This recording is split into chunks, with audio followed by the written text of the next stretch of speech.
as we are taking the art of answer writing to increase the possibility of the score that we attain in examination, I have selected two questions with economic geography domain. As per our test schedule, we will be now attempting test on economic geography. So a question that I have selected, discuss the challenges and prospects of blue economy, because we decided it to be in paper 2 perspective, so we are taking it in the paper Indian context only. Now if you see this answer written by the student, India have 7,000 kilometers of shoreline and have more than 500 square kilometer of area of exclusive economic zone. अब ये वाला गलत figure दो, उससे अच्छा है कि नहीं लिखो, क्योंकि when I talk about exclusive economic zone, it comes out to be 2.2 million square kilometer, right? अच्छा, prospect of blue economy से पहले आपको सबसे पहले definition of blue economy देनी चाहिए. Definition of blue economy, that what are the pillars that are correlated with the Swachh and Surakshit Sagar that Ministry of Earth Sciences have mobilized, as we have seen in the PIB release. Then we have got the population scenario being taken, resources as oil fields, renewable, tourist destination. तो मुझे information में कमी नहीं दिख रही है इस answer में. And then comes up challenges in blue economy, which is coral bleaching. We have got the lack of technology, we have lack of private participation, and task is done. I have given 5 out of 10 to this particular student because information है, but वही वाली बात हो गई, organization की कमी है. जब ऑर्गेनाइजेशन की कमी होगी तो आपका आंसर कभी भी फुल प्रूफ नहीं माना जाएगा. जरा दूसरे आंसर को देखें, उसके बाद हम आपको फ्रेम करके बताते हैं. India sits at the pivot of Indian Ocean with coastline of this perfect and vast easy. ये इंटेलिजेंट अप्रोच है. गलत लिखने से अच्छा है कि आप जनरल एडजेक्टिव के साथ लिखें. Making blue economy ocean based economy integral part. Now यहाँ पर एक पॉजिटिव एज क्या मिल रहा है मुझे, एक पॉइंट ऑफ डेफिनेशन दिखाई दे रहा है मुझे इस आंसर में. उसके बाद ये ब्रिज लिंक भी दिख रहा है. This is a very good thing. Blue economy aims to balance objective of sustainable development and economic uplift in nature interaction and a very diagram that has been shown here. So I give edge to this. Question was asking me to write about two things, prospect and challenge. So the student have started writing prospect. यहाँ पर ये repetitive error नहीं चाहिए. Economic zone का size बता दिया. Carbon sink के बारे में आप लिख रहे हो, that is a very good thing. उसके बाद आप बायोटिक रिसोर्सेज को livelihood of the people, food processing और इकोनॉमिक वैल्यू एसोसिएट कर रहे हैं. चैलेंजेस टू ब्लू इकोनॉमी में आपने क्लाइमेट चेंज को एसोसिएट करा है. हमने इस पर्टिकुलर आंसर में 10 आउट ऑफ 7 आउट ऑफ 10 दिया है और गुड लिखा है, क्योंकि एक overall purview of answer building बहुत बड़ी है. अच्छा, अब आप इसको थोड़ा सा सोच कर देखें. If I attempt it in front of you, अगर मुझे लिखना पड़े ये answer as what is the discuss the challenge and prospect of blue economy, how I will be approaching this answer. It's a 10 marker question, 2 page लिखना है आपको. By default अपने answer की शुरुआत करनी चाहिए. Blue economy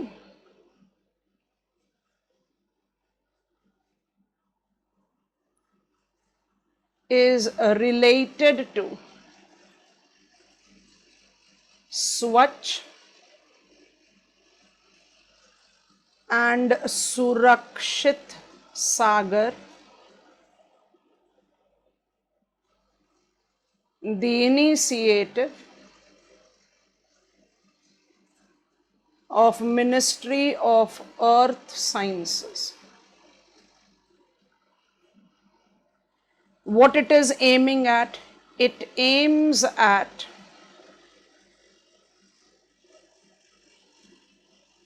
creating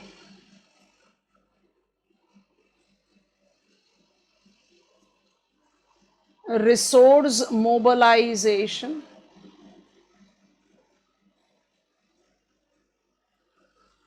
coastal community development,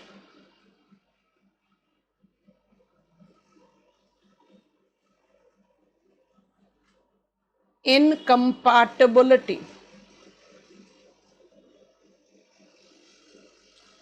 to sustainable development goal.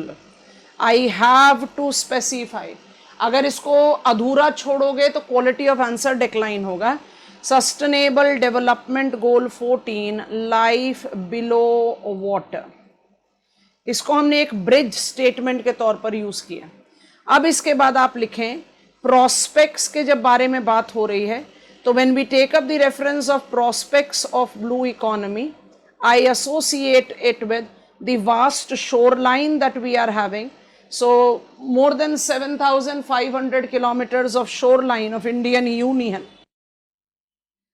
है, इसमें आपने मेन लैंड एंड आइलैंड दोनों को ले लिया। Added to it we have got 2.2 million square kilometer of exclusive economic zone, which by default is largely once I take this prospect and relate, the prospect identifies itself with reference of non-living, statement नहीं लिख रहे हैं, brief demarcation बता रहे हैं आपको। Living non living resources that is correlated with this extensive zone that we are having. Apart from that, I've got energy resources. I'm specifically taken ocean energy factor that is there. Prospect की बात कर रहे हैं, brief details आप देंगे, and then we can easily take up into reference the facilitative and tourism लिखो एक, tourism mobilization and truly, क्योंकि ब्लू इकोनॉमी का पिलर माना जाता है, अलग से ही लिखना पड़ेगा, it's port and shipping sector. मतलब आपके आंसर का जो सब डिवाइड होना चाहिए वो ये होना चाहिए। आप सिर्फ प्रोस्पेक्ट में ये लिखकर छोड़ दो that India has got the prospect of length of the shore line and exclusive economic zone, ये अपने आप में सफिशिएंट नहीं है। You have to talk about resources, energy, tourism, port and shipping. जैसे ही आपने ये की एलिमेंट दिया, इसके प्रोस्पेक्ट्स को आपको हाईलाइट करना चाहिए, and while highlighting it you can easily take up the reference of aqua culture. Content की कमी दिखती है, आपको बहुत बार बता दिया, if writing this year main examination don't miss out on the hand written notes release by me. Book number 3 में इंडियन एग्रीकल्चर में सारी डिटेल्स आपको मिल जाएगी जिसके बारे में हम बात कर रहे हैं। हम आपको बार बार ये चीज़ बता रहे हैं, कंटेंट के दर्द को खुद से क्रिएट करो, don't rush up for readymade answer, create your answer. Content की कमी लग रही है तो हैंड रिटन नोट्स को ले लीजिए, बुक नंबर 3 में सारी चीज़ें आपको मिलेंगी।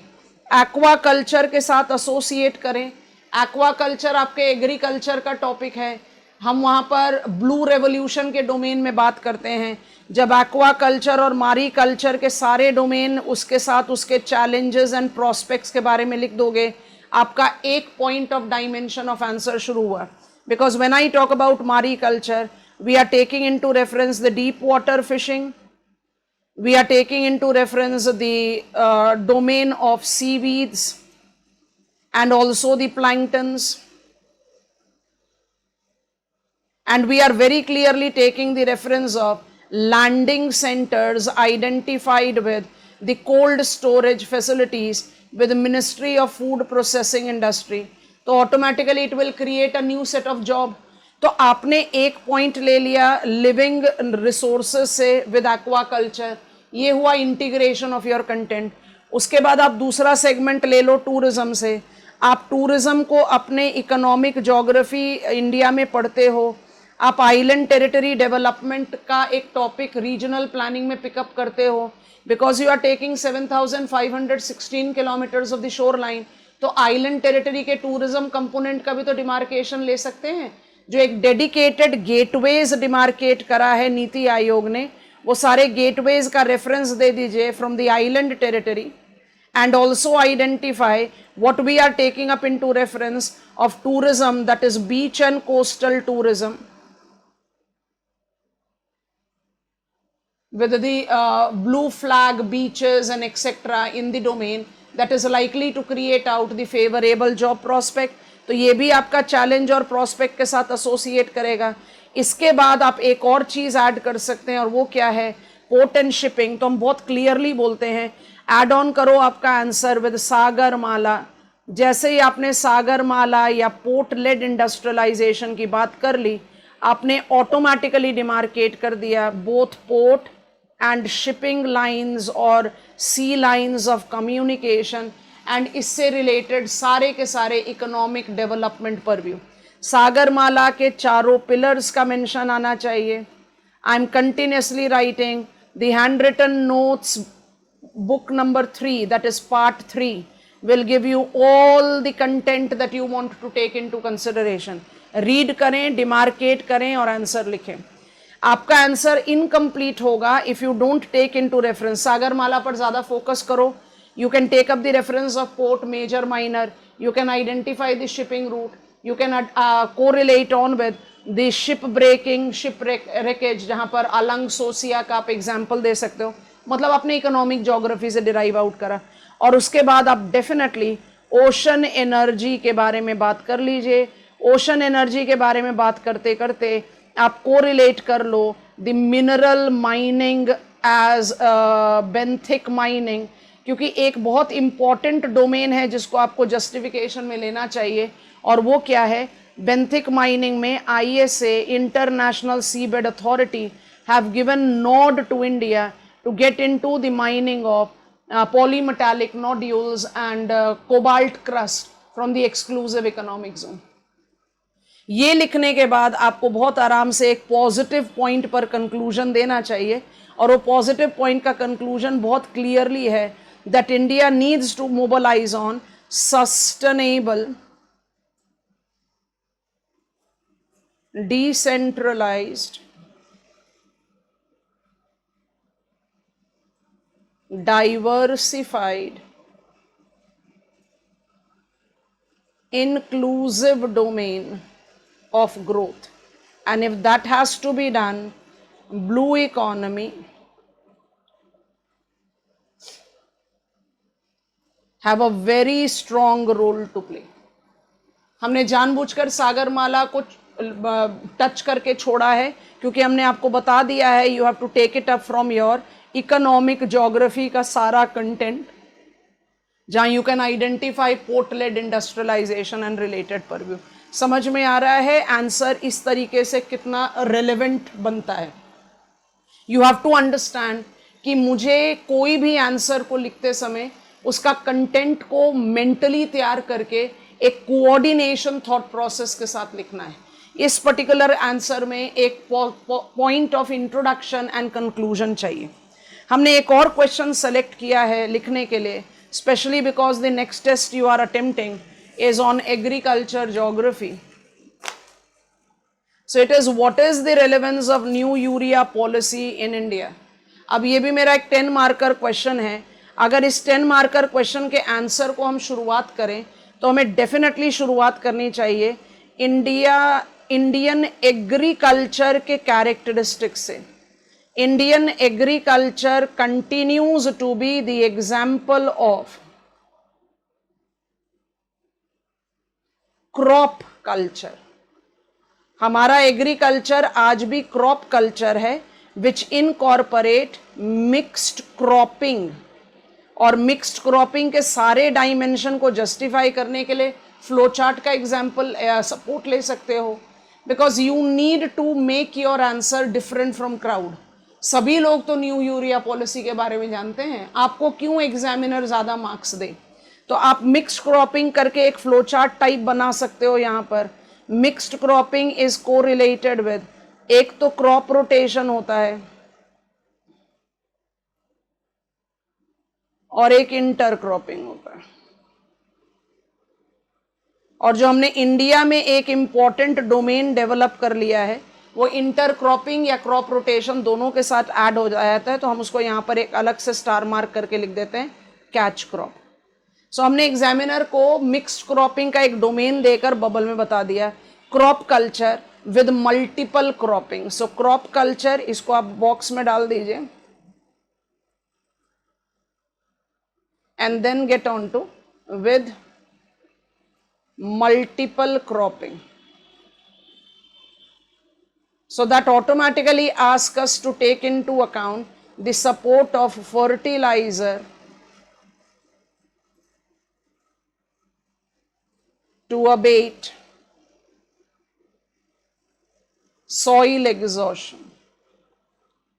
मतलब आपने एक बेसिक इंट्रोडक्शन दिया कि भाई we are crop culture country and we are cultivating multiple times, so we need to have the fertiliser support to somewhere abate soil exhaustion. इसको लिखने के बाद you have to start on from the infrastructural inputs in Indian agriculture. So I am writing inputs in Indian agriculture principally involves fertilizer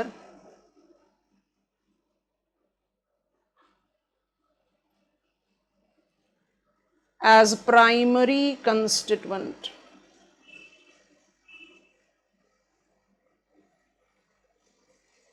With NPK as the priority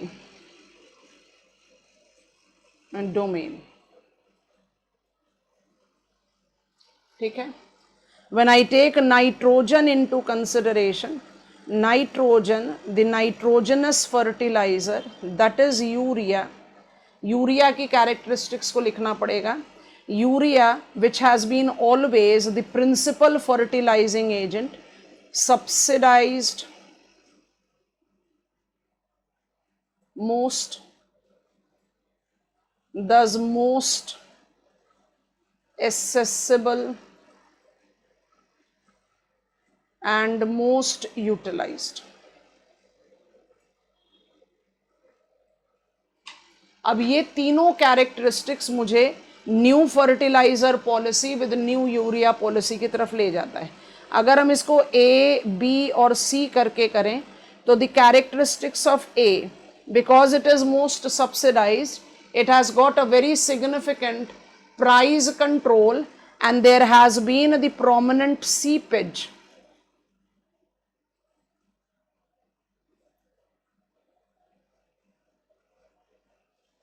To industrial domain. We are giving it subsidy because we want to increase the production of our food grain. तो आप subsidize most के साथ challenge को associate करें, seepage to industrial point. That is the reason we began with neem coated urea. Neem coated urea ना तो सिर्फ potency of urea को बढ़ाता है, it increases the potency of urea, it also completely terminates its utilization. I am writing utility in industrial segment. तो मेरा urea policy का पहला डोमेन आ गया नीम कोटेड यूरिया, ये इंपॉर्टेंट है. मेरा दूसरा डोमेन आएगा, it is with urea policy you have to take into account. So you need to justify that with urea we are having this surplus consumption and that surplus consumption is creating environmental challenge. तो हम इसको B के साथ associate कर रहे हैं क्योंकि urea has been the most cheaply available, तो उसका excessive usage. So I am writing inappropriate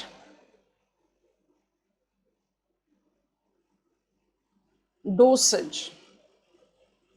ये क्या कर रहा है? It is leading to the conventional urea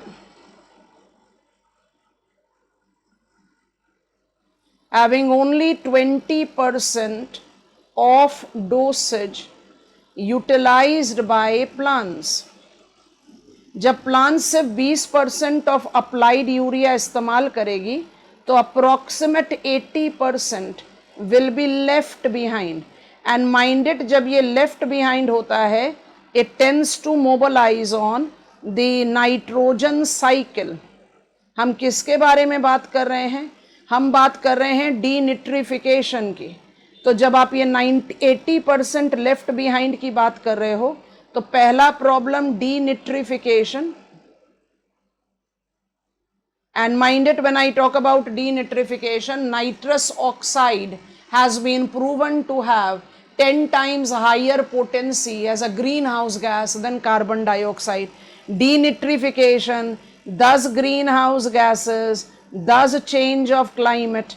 I hope you are understanding. इसी के साथ आपको क्या करना है, जो लेफ्ट बिहाइंड है वो यूट्रोफिकेशन को भी ट्रिगर कर सकता है. because when we will be having the washing away of this surplus urea rich soil draining and going on to the standing water, it is going to create another havoc when it comes on to eutrophication or the artificial bloom. And that is the challenge that has been targeted or highlighted in the new urea policy. तो नीम coated urea एक तो industrial utility को fully terminate कर देता है, highlight कर देते हैं. तो आप जब न्यू यूरिया पॉलिसी के बारे में बात करो ना, तो पहले बात करो नीम कोटेड यूरिया जो इंडस्ट्रियल यूटिलिटी को टर्मिनेट कर रहा है, और नीम कोटेड यूरिया यूट्रोफिकेशन और डीनिट्रिफिकेशन को कंट्रोल करेगा, क्योंकि neem coated urea will be utilise by plant by more than 80%. तो जो ये लेफ्ट बिहाइंड यूरिया है उसका प्रॉब्लम सॉल्व हो जाएगा. क्या मेरा आंसर इस पॉइंट पर खत्म हो जाता है? बिल्कुल भी नहीं. न्यू यूरिया पॉलिसी की बात हो रही है, तो you have to talk about nano urea. And nano urea को लिखते ही आप IFFCO, Indian farmers fertiliser cooperative, IFFCO के नैनो यूरिया के डोमेन में उसका जो सारा पॉजिटिव एस्पेक्ट है उसके बारे में लिखोगे. Nano urea is incorporating the benefit of decreased input cost, क्योंकि इसका जो स्पेशियल कवरेज है वो बहुत ज़्यादा है, plus it is much more cheaper than even the Neem coated urea. दूसरा पॉइंट आपको देखना है, it will B sufficiently increasing farmers income, क्योंकि जब फार्मर्स इनकम के बारे में बात करते हैं तो input cost reduction and sales realisation addition दोनों की बात होती है. It will be increasing crop productivity, because we definitely can identify that when we are utilising nano urea, it is being wasted less and utilized more. Definitely it is going to increase the nutritional value of both soil and produced crop. और जो पांचवा point है जो सबसे important है, so I always say it has to be with star mark, it is a sustainable choice. How it will be inducing sustainability? It will be inducing sustainability by completely controlling denitrification and enhancing the income parity of the farmer. क्योंकि term sustainability के साथ, जब भी term sustainability आए ना, इसके साथ दो डायमेंशन को हमेशा ऐड करना. एक होता है एनवायरमेंटल सस्टेनेबिलिटी और एक होता है economic sustainability. Neem coated urea will be serving environmental sustainability because denitrification and etcetera का चैलेंज खत्म होगा, और इकोनॉमिक सस्टेनेबिलिटी ऊपर के 4 पॉइंट्स आपको बता ही रहे हैं. So automatically you can justify the conclusion of your answer that as and how the agricultural challenges evolve, we need to modify it, and the nano urea with the new urea policy incompatibility to new fertilizer policy. New fertilizer policy के nutrient based subsidy program, new fertilizer policy के लिए FMS fertilizer monitoring system, new fertiliser policy में ये सारे domain को आपको इस्तेमाल करना चाहिए. जॉइंट वेंचर अब्रॉड, क्योंकि ये सारे पॉइंट नहीं ऐड करोगे ना. This is nutrient based subsidy जो PNK फर्टिलाइजिंग एजेंट के लिए है. फर्टिलाइज़र मॉनिटरिंग सिस्टम, एक एक लाइन का इसमें कंक्लूजन में ताकि आप न्यू फर्टिलाइजर पॉलिसी को एक जो डोमेन दे दें. And joint venture abroad with buy back arrangement, इनके बारे में मेंशन करके अब आपने एक बात तो कर ही ली यूरिया पॉलिसी के लिए, उसके साथ आप ऐड कर सकते हैं the micro nutrient deficiency ICAR का मेंशन लेकर, soil health card, soil health card which is talking about micronutrient deficiency, है ना. क्योंकि ICAR तो यही बता रहा है ना कि we are suffering from micronutrient deficiency, ये बता दो. और इसके साथ एक और चीज़ क्या बता देंगे, ICAR ऑर्गेनिक कार्बन डेफिशिएंसी भी बताता है ना. सो ऑर्गेनिक कार्बन डेफिशिएंसी के बारे में जब लिखो तो organic carbon deficiency will be added on with बहुत ध्यान से लिख लेना, इसके साथ आप ऐड कर दो परंपरागत कृषि विकास, क्योंकि that is where we are taking up the reference of converting India from mixed cropping to mixed farming. Mixed farming से मुझे बायोटिक मेन्योर की अवेलेबिलिटी मिलेगी। So the new fertilizer policy with its other domain apart from urea policy is trying to correct out all the challenges that we are facing with the cropping culture in India that definitely is multiplied with the change of the climate. This is it from my side. दो बड़े important से topic आपके साथ outline किया है, दोबारा से बोल रहे हैं, content की दर्द लगती है तो please students take up my class notes. It is something that is going to help you to build up the content. जैसे आपको रेडीमेड पैकेज्ड फूड नहीं खाना चाहिए, बिल्कुल वैसे आपको रेडीमेड आंसर्स नहीं लेने चाहिए। ऐसा थॉट प्रोसेस डेवलप करो with your content coverage. Syllabus के साथ पूरा जस्टिफिकेशन होना चाहिए। मेन लिख रहे हो इस साल तो आपके पास समय नहीं है, इसलिए इंसिस्ट कर रहे हैं कि पूरा कवर्ड सिलेबस वाले नोट्स को ले लो। Bye bye from my side, happy learning.